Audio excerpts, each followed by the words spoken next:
Hi, welcome to ఆది TV. కలియుగం ఎలా ప్రారంభమయ్యింది, కలియుగాన్ని అంతం చేయడానికి కలికి ఎక్కడ పుడతాడో తెలుసా? నమ్మలేని నిజాలు. ఈ మధ్యకాలంలో పాపాలు రెండూ ఎక్కువైపోయాయి. అత్యధిక శాతం కాలం అరాచకాలతోనే సాగుతోంది. మనం ప్రస్తుతం కలియుగం ప్రథమ పాదంలో ఉన్నామన్న విషయం తెలుసు కదా.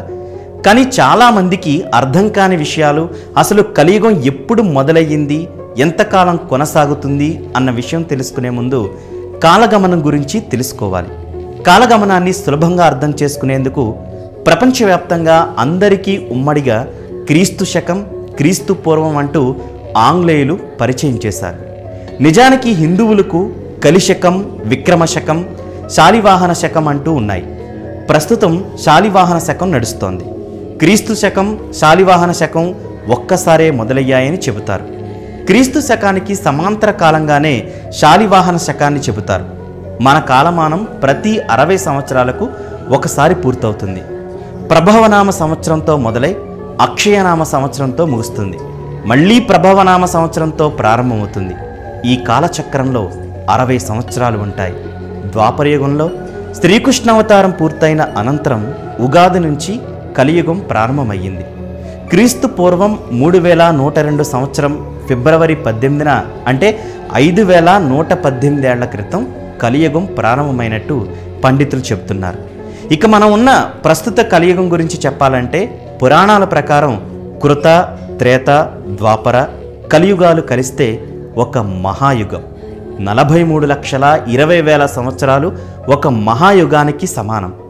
ఇందులో కృతయుగంలో 17,28,000, త్రేతాయుగంలో 12,96,000, ద్వాపరయుగంలో 8,64,000, ఇక కలియుగంలో 4,32,000 సంవత్సరాలు ఉన్నట్టు పురాణాల్లో ఉంది.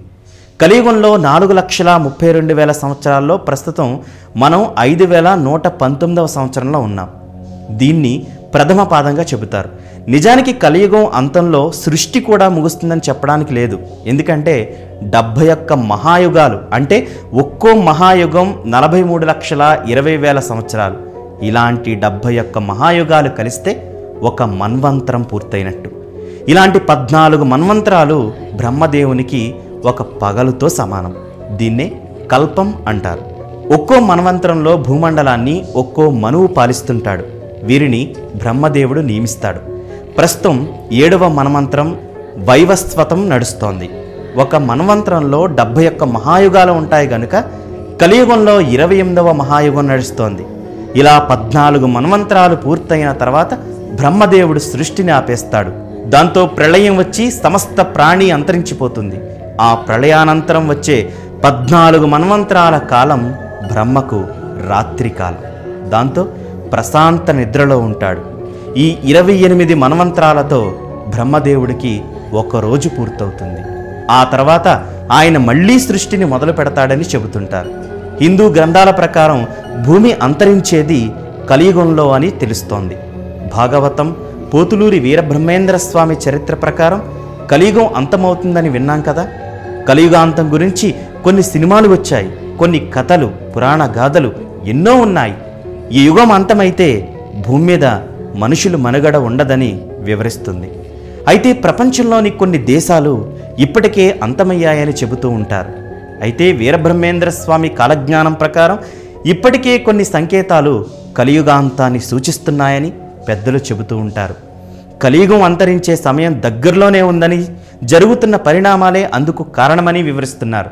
అయితే కలియుగాంతాన్ని హెచ్చరించే ఆశ్చర్యకరమైన సంకేతాలు, కలియుగాంతంలో చోటు చేసుకునే పరిణామాలపై కొన్ని అధ్యయనాలు ఏం చెబుతున్నాయంటే, కలియుగాంతం సమయంలో మనుషుల తీరులో చాలా మార్పులు కనిపిస్తాయి.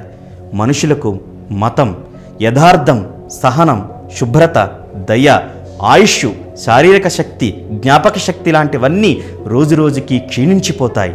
ఇవన్నీ కలియుగాంతాన్ని సూచించే పరిణామాలే. కలియుగంలో సంపదకే ఎక్కువ ప్రాధాన్యత ఉంటుంది.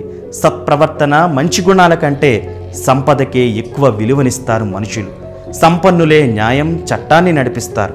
అలాగే మనుషుల ప్రవర్తన, ఆలోచనలు, పనితీరు చాలా అసహ్యంగా ఉంటాయని, చెడు కార్యాలకే ఎక్కువ మొగ్గు చూపుతారని మన పురాణాలు చెబుతున్నాయి.